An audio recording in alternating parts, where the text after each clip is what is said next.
This is another episode of Standup Comedy, your host and MC, celebrating 40-plus years on the fringe of show business. Stories, interviews, and comedy sets from the famous and not so famous. Here's your host and MC, Scott Edwards. Ladies and gentlemen, welcome back to the podcast. We have another fun interview for you.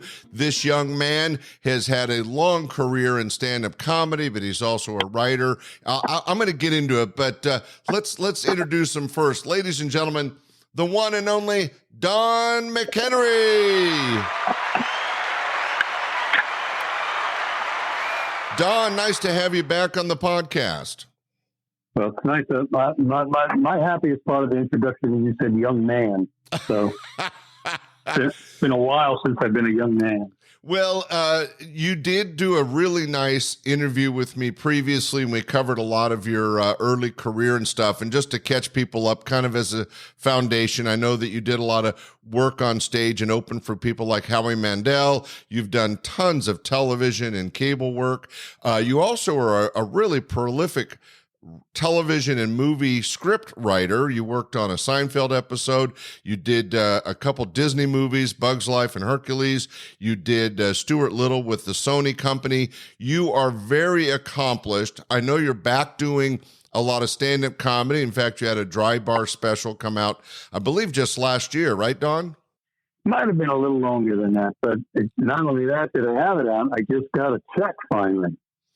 Like, you know how that works? You know how the Dry Bar works? Yeah. And it's funny that it only took 2 years, but but it was not a bad check. It was pretty good sized check.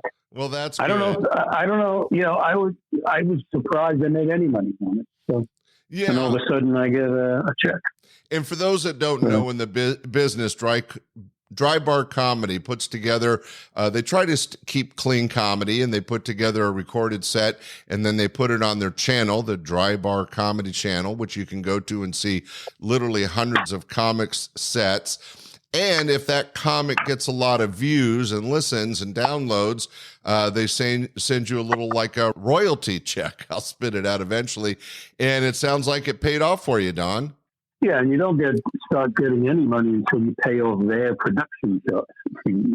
I don't, you get paid to do the gig, and it's a great, great gig. It's great fun, great audiences, and there's 6 cameras and great audiences. But their production charge, fees are like $2,000 or something. So once that gets paid off, then you start getting money. Well, it is still a great way to reach a whole new audience. Both of us are old enough to remember that the only way to build a following and audience was to work clubs around the country. And if you were lucky enough and talented like you could get some TV spots. But even that didn't necessarily guarantee a following. It takes time. And what's changed is in this day and age, and you might argue with me, but with the internet and shows like Dry Bar Comedy platform, you can reach a broader audience faster, wouldn't you think? Yeah, I mean, I think at this point, a lot of the comics, like I'm in Raleigh now, and I see the list of people who work, and a lot of them, their credits are, they have a big following on whatever, app they're on, or whatever the hell they call it. Oh, right, whatever social media thing. Yeah, that's kind of what I meant back in my day. In our day, you would be saying, oh, I did Carson, or I did Letterman, or I was on Comedy Central. I did a spot or something on HBO. Now it's, oh, I'm on this platform or I'm on that platform. Yeah, and you're getting lots of views. So they're headlining clubs. Very interesting. Oh, yeah. I wish I knew how to do that. Well, or had done it sooner. It is a little misleading. I've heard a story recently where somebody had made 2 or 3 really funny 1-minute reels, and some corporation hired that person, paid him some stupid amount like $10,000, and he came out to the corporate show, and he literally tried to recreate, I think 5 or 6 1-minute pieces, and they were looking for a 1-hour show, and this idiot could only do 30-second 1-minute what he thought was funny, and they haven't paid their dues, as they say in the business. Yeah, well, that is the other side of the sword. That's the other double-edged sword. So, right. But, And getting a lot of gigs does help hone your material. It hones your timing. There's some benefit to doing a lot of, the only thing that hones timing, and you get stage time is the thing you need. Right. You can't do it in your room. Yeah, that's true. You can. Now You can do it in your room, but you were a stand-up comic, and then you ended up doing some script writing. Now you're kind of back into doing a lot of stand-up. Are you doing mostly corporate gigs? Are you hitting some of the clubs? What kind of work is Don McEnery doing these days? I'm not doing a lot, to tell you the truth. I wish I was doing corporate gigs, but and I got an in now maybe for some ships. But I moved to Raleigh just in January, so I worked at Club here, and then I did some guest sets. Kevin Nealon was in town, so he let me do some guest sets, and then I opened to him in Charlotte. Then 2 weeks later for a weekend, that was great. I'm gonna do some spots for Dave Attell when he's in town, and then Rocky Laporte. Yeah, oh yeah. Yeah, so Rocky's going to be at the Improv in July, so I'm going to open to him there. So, but that's all I really got at the moment. Well, no, but things are happening, and opening for Kevin Nealon, for those that don't recall, was a regular on Saturday Night Live and a regular at my club's Laughs Unlimited for a number of years. A very funny guy. Good to hear that he's back out doing shows. I know a lot of people from back in the 80s and 90s are getting back out on, like Jerry Seinfeld and Jay Leno are still doing a lot of shows, both in concerts and regular clubs. They never stop. Yeah, they just love stand-up comedy. And what you mentioned just a second ago is you're starting to maybe pick up some cruising work. I just did an interview with Mark Yaffe, who was doing it was crazy. It was a 4-week stint on a Holland America Alaskan cruise, just going back and forth and doing a bunch of shows. But cruising shows is another way for guys that like you that are really funny and clean can get some extra work out there. Are you doing a fun long run, or is it a 2-nighter? I'm not, if I get it, they tell me I'm going to have to go out for 3 weeks the first time just to do the gig, which I'm not looking forward to, but I am in one sense, but 3 weeks is a long time. It's the gig, I'm just getting in with them. I had been doing some other ones, but with a different manager, booker, but, that kind of dried up. So this guy's doing a lot for me, the new guy. And if it works, it works. Yeah. If it happens, it happens. It hasn't happened yet. Right. I keep hoping. And what's interesting about cruise shows is a lot of times you'll meet the boat at a port, go out, maybe do 1 or 2 shows and get back off the ship in a couple of days. But you're now the third comic I've heard from where a cruise line hired you to stay on the boat. They change audiences every week. You do multiple shows during that week, but you stay on the boat, and each week you're getting a different audience. It's a lot of work, but it's a living, right? Yeah, and I don't mind the work. I was doing cruise ships, and I would be on for 2 weeks and only work one night. Oh, wow. I would do an 8 o'clock and a 10 o'clock show, and they were different audiences. I could actually just repeat the same show. The one I'm getting now, if I get it ever, I'm supposed to do 2 45-minute shows, different, separate shows. Work every night. I don't care. When you're on a ship, having something to do at the end of the night, like a gig, like a spot, is something to look forward to. It's lonely otherwise. Yeah. I'd love to go back to Alaska. That's what I was hoping to do with this new one, but I don't think it's going to happen. Well, you never know, Don. It could. And what for people in the audience doing cruise work is like a lot of show business. There's a lot of waiting around for the showtime. At least on a cruise ship, you're getting some good food, and you can see the other shows and get off the boat at the ports once in a while. But it is a lot like this industry where you hopefully are writing and spending some time on your material during the day, but there's a lot of time to kill before you get that 1 hour set at the end of the evening. It's an interesting lifestyle, but cruising is not the worst way to go. I mean, I'm sure compared to some of your road gigs. My God, no. Well, not only that, it pays much better too. Yeah. If you're not putting asses in the seats, as they say, and you're not making, you're not getting the door, you're not famous, you're making more money on a ship than you will on land.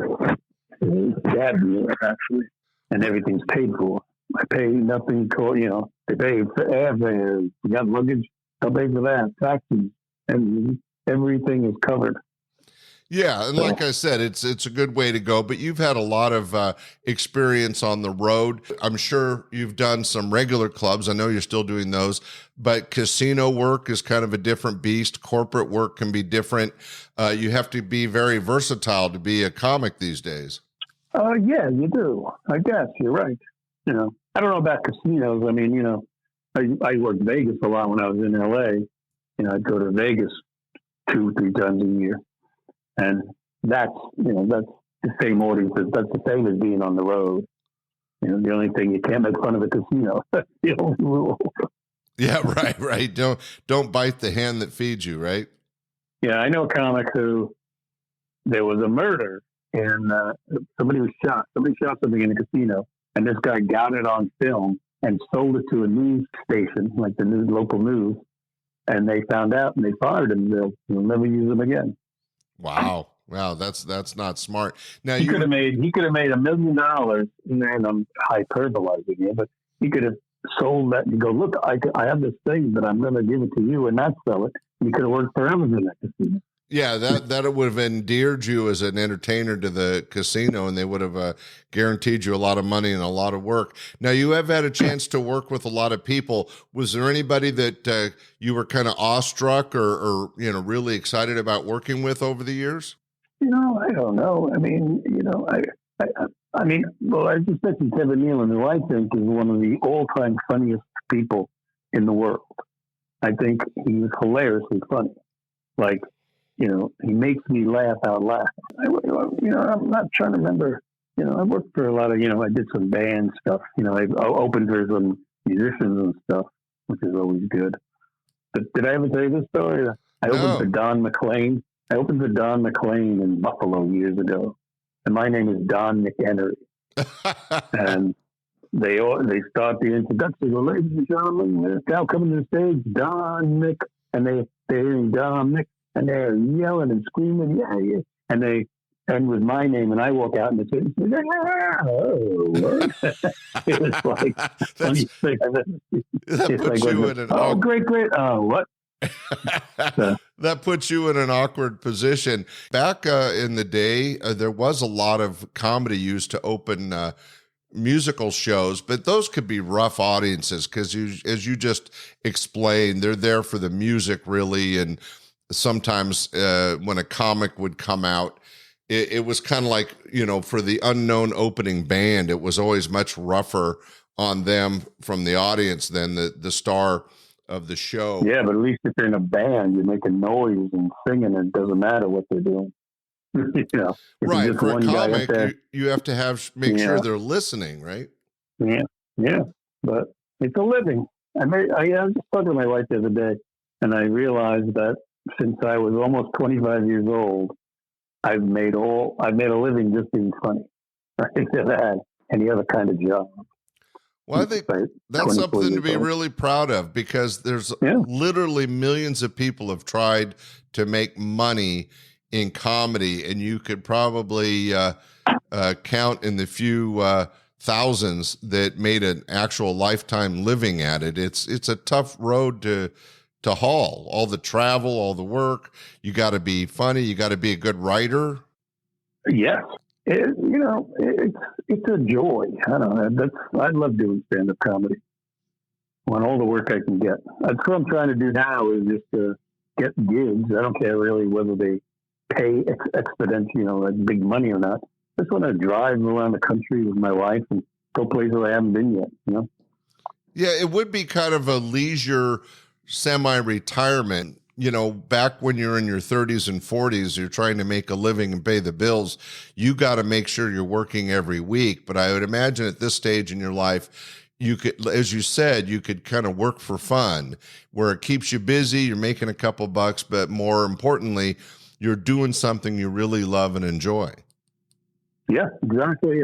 I still am not doing it. It hasn't worked out as I thought so far, but we'll see. I'm a lazy guy. I don't promote myself enough.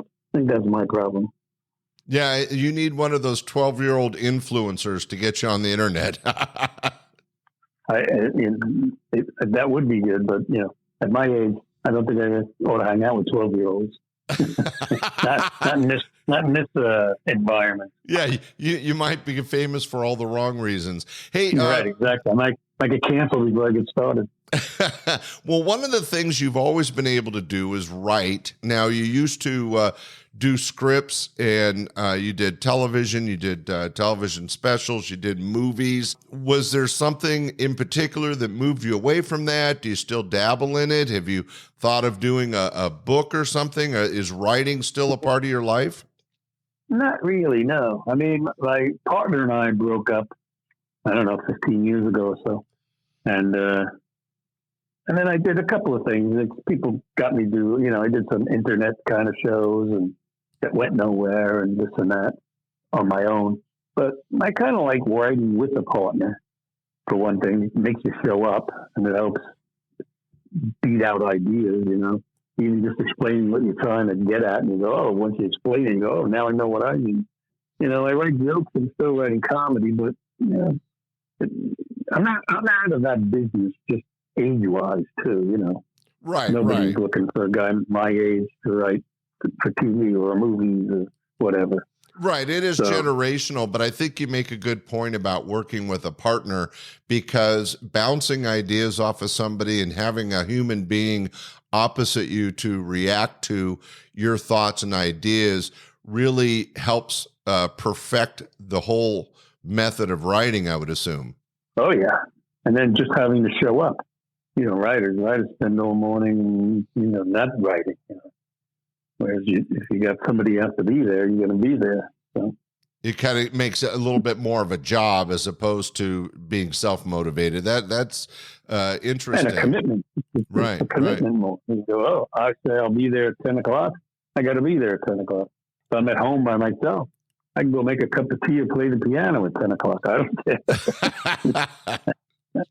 It is, you have had such a successful long career. I'm glad you're still getting on stage as much as you can. You kind of alluded to maybe some cruise work coming up and opening up for a couple people in the future. Is there something, any projects you're working on, or just kind of semi-retired and just waiting for the cool, comfortable gigs? Yeah, that's all I'm doing. Semi-retired, and any gig that comes along, I will take. I'll drive to it. I bought a new car. Waiting to buy a new house. Looking for a house in Raleigh. And I left L.A. We left L.A. the morning the fire started in January. Oh, so you've recently moved. Oh, yeah, January, yeah. We moved the day the fire started. Wow. So... Well, I'm glad you got out. There's things, there's not much good you can say here in California. I'm still in California, and Governor Newsom is constantly making things a challenge. I'm glad that you got a chance to get out. And have you found an area that you can connect with some clubs and kind of have some fun? Yeah, that's what, so I'm going to do the Improv in July, so what happened with Charlie, Good Night's Comedy Club, I did great there. The person that was booking it loved me and was going to put me in a lot of things. And then she got fired 2 days later. So that's show business, right?